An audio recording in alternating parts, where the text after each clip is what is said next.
உலக மக்கள் அனைவருக்கும் வணக்கம். இப்போது நாம் கோடிகளை குவிக்கும் குரு பார்வை என்பதை பற்றி இந்த வீடியோவில் காண்போம். எல்லா கிரகங்களுக்கும் 7ஆம் பார்வை உண்டு. ஆனால் குரு, செவ்வாய், சனி மூவருக்கும் விசேஷ பார்வைகள் சொல்லப்பட்டிருக்கின்றன. குருவுக்கு 5 மற்றும் 9ஆம் பார்வையும், செவ்வாய்க்கு 4 மற்றும் 8ஆம் பார்வையும், சனிக்கு 3 மற்றும் 10ஆம் பார்வையும் விசேஷ பார்வையாக சொல்லப்பட்டிருக்கிறது. இந்த 5 மற்றும் 9ஆம் பார்வையால் ஒரு நல்ல உன்னதமான செல்வ வசதிகளை ஜாதகருக்கு தருவார். குரு அமர்ந்திருக்கும் ராசியிலிருந்து 5, 7 மற்றும் 9ஆம் வீடுகளை பார்ப்பார். குரு பார்க்கக்கூடிய ராசிகள் எல்லாம் நல்ல வளமும் செழிப்பும் தரும். குரு பார்க்கும் ராசிகளில் ஏதாவது தோஷம் தரும் அமைப்பில் கிரகங்கள் இருந்தால் அந்த தோஷங்கள் நீங்கும். குரு எந்த நிலையில் இருந்தாலும் அவரின் பார்வை நல்ல பலன்களை தரும். உதாரணத்துக்கு, தனுசு ராசியில் அமர்ந்த குரு தன் 5ஆம் பார்வையால் மேச ராசியை பார்ப்பார். அந்த மேச ராசியில் சூரியன் அமர்ந்திருப்பதாக வைத்துக்கொண்டால் ஜாதகனுக்கு குரு பார்வையால் அரசாங்கத்தில் உத்தியோகம் கிடைக்கும், அரசியலில் உயர் பதவி கிடைக்கும். அடுத்து மீன ராசியில் குரு இருப்பதாக வைத்துக்கொண்டால் அவர் தன் 5ஆம் பார்வையால் கடகராசியை பார்ப்பார். குரு கடகராசியில்தான் உச்சம் பெறுவார். எந்த ஒரு கிரகமும் தன் சொந்த வீட்டையோ உச்ச வீட்டையோ பார்த்தால் அந்த வீடு விருத்தியடையும் என்று ஜோதிட சாஸ்திரம் கூறுகிறது. கடகராசியில் அமர்ந்த கிரகமும் நல்ல பலனை தரும். தோஷம் தரும் கிரகங்கள் கடகராசியில் இருந்தாலும் அந்த கிரகத்தின் தோஷம் விலகும்.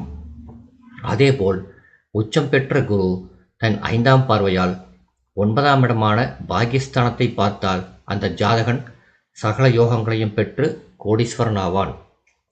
ஆட்சி பலம் பெற்ற குருவை விட உச்ச பலம் பெற்ற குருவின் பார்வை உன்னதமான பலனை வழங்கும். உதாரணத்துக்கு, ஆட்சி உச்சம் பெற்ற குரு களத்திரஸ்தானத்தில் அமர்ந்த சூரியனை பார்த்தால் சூரியனால் ஏற்படும் களத்திர தோஷம் நீங்கிவிடும். சந்திரனும் குருவும் சமசப்தமமாக பார்த்து கொண்டால் மிகவும் உன்னதமான பலன்கள் கிடைக்கும். குரு லக்கினத்தையோ ஜென்ம ராசியையோ பார்த்தால் ஜாதகன் யோகசாலி. ஜாதகன் நிறைய சம்பாதித்து கோடீஸ்வரன் ஆவான். குருவும் சந்திரனும் ஒருவரையொருவர் பார்த்து கொண்டால் அது குருச்சந்திர யோகம். இந்த யோகம் ஜாதகருக்கு அழகான தோற்றத்தையும் நீண்ட ஆயுளையும் நல்ல கல்வி அறிவையும் புகழையும் தரும். அடுத்து செவ்வாயை குரு தன் 5, 7, 9ஆம் பார்வையால் பார்க்கக்கூடிய அமைப்பு ஒரு ஜாதகத்தில் ஏற்பட்டால் செவ்வாய் தோஷம் தரக்கூடிய அமைப்பில் இருந்தால் கூட அந்த செவ்வாய் தோஷம் அகலும். குரு பார்வையை பெற்ற செவ்வாய் வீர தீர பராக்கிரமத்தை நியாயத்தோடு தருவார், ஒழுக்கத்தோடு தருவார். செவ்வாய் அசையா சொத்துகளுக்கு சொந்தக்காரர். எனவே குரு பார்வையால் செவ்வாய் ஜாதகருக்கு அசையா சொத்துக்கள் தருவார். அடுத்து செவ்வாயும் குருவும் சமசப்தமாக பார்த்து கொண்டால் அது குருமங்கள யோகம். இந்த யோகம் பெற்ற ஜாதகர்களுக்கு நிறைய அசையா சொத்துகள் கிடைக்கும். அடுத்து குருவும் சுக்கிரனும் நேருக்கு நேராக பார்த்து கொண்டால் ஜாதகர் தன் சுய உழைப்பினால் முன்னேறுவார். அதாவது உத்தியோகத்தின் மூலமாகவோ அல்லது சொந்த தொழில் செய்வதன் மூலமாகவோ ஜாதகர் கோடிக்கணக்கில் சம்பாதிப்பார். சுகபோகங்களுக்கு அதிபதி சுக்கிரன். எனவே ஜாதகர்களுக்கு ஏற்படும் ஆசைகளை குரு பார்த்த சுக்கிரன் தருவார். அதனால் ஜாதகர்களுக்கு மகிழ்ச்சி ஏற்படும். பொருளாதார ரீதியாக முன்னேறி ஜாதகன் கோடீஸ்வரன் ஆவான்.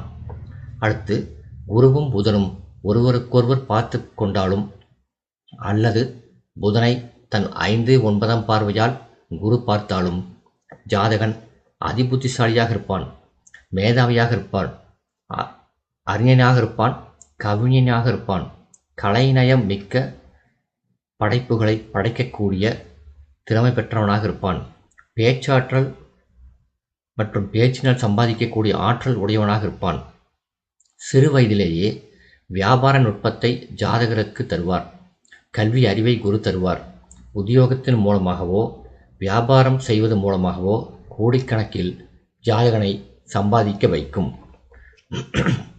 அடுத்து சனியை பற்றி பார்ப்போம். கர்ம வினைகளை சனி தருவார், கஷ்டங்களையும் தருவார்.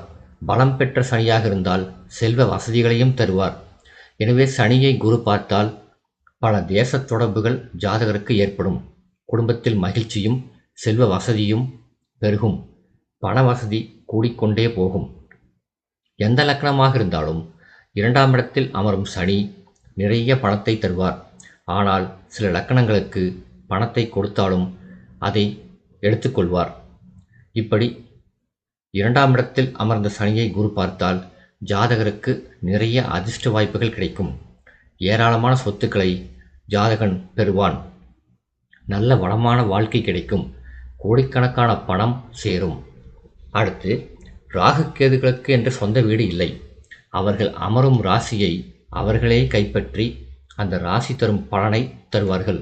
அந்த ராசி அதிபதி அந்த இடத்தில் அமர்ந்தால் என்ன பலனை தருவாரோ அந்த பலனை ராகு கேதுக்கள் தருவார்கள்.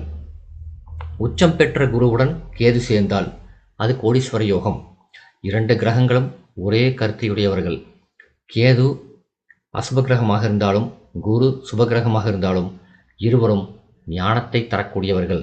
அதனால் குருவும் கேதுவும் 1, 4, 7, 10, 5, 9ஆம் இடங்களிலோ தனுசு, மீனம், கடகம் ராசிகளிலோ சேர்ந்தால் பொருளாதார மேன்மையை தருவார்கள். குரு ராகுவை பார்த்தாலும் கேதுவை பார்த்தாலும் அவர்கள் தீய பலனை தரமாட்டார்கள். நல்ல பலன்களைத்தான் தர முடியும்.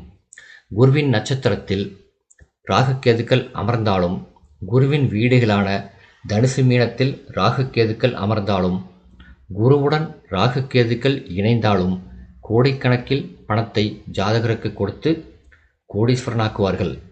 புகழும் தருவார்கள். எனவே குருவின் பார்வை கஷ்டத்தை போக்கும். அவரின் 5, 7, 9ஆம் பார்வைகள் படும் ராசிகளில் வளர்ச்சியும் விருத்தியும் ஏற்படும். இந்த வீடியோ உங்களுக்கு பிடிச்சிருந்தா லைக் பண்ணுங்கள், ஷேர் பண்ணுங்கள், சப்ஸ்கிரைப் பண்ணுங்கள். நன்றி.